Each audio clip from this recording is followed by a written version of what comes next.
अभी आप सुन रहे हैं धाप बाजार संरसा से पांडव राज की शानदार प्रस्तुति।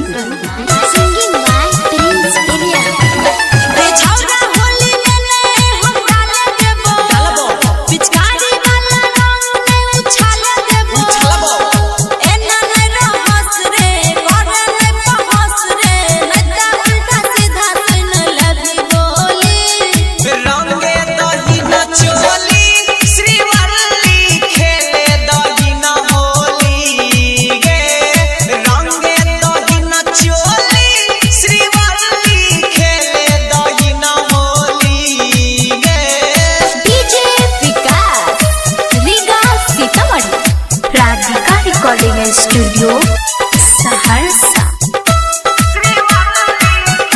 अभी आप सुन रहे हैं धाप बाजार संरसा से पांडव राज की शानदार प्रस्तुति।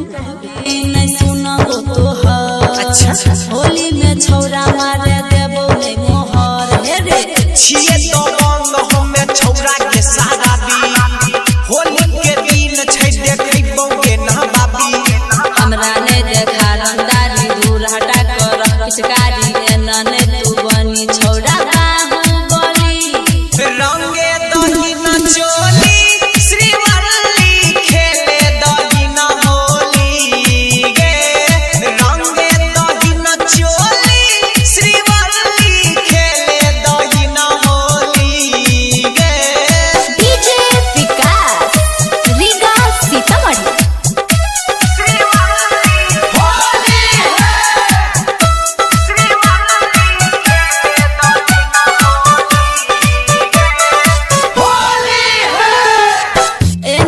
छौरा देखाबे हीरोगिरी होली में तोरा नहीं मिलतो ई सब फ्री हे रे मजा लेबै के सभे जानै छौ तहरीका कलर लगैबो खुशी करतौ नै फीका डाल नहीं देबो रंग करबे धीरज केतनो तंग सरबन फ्री सध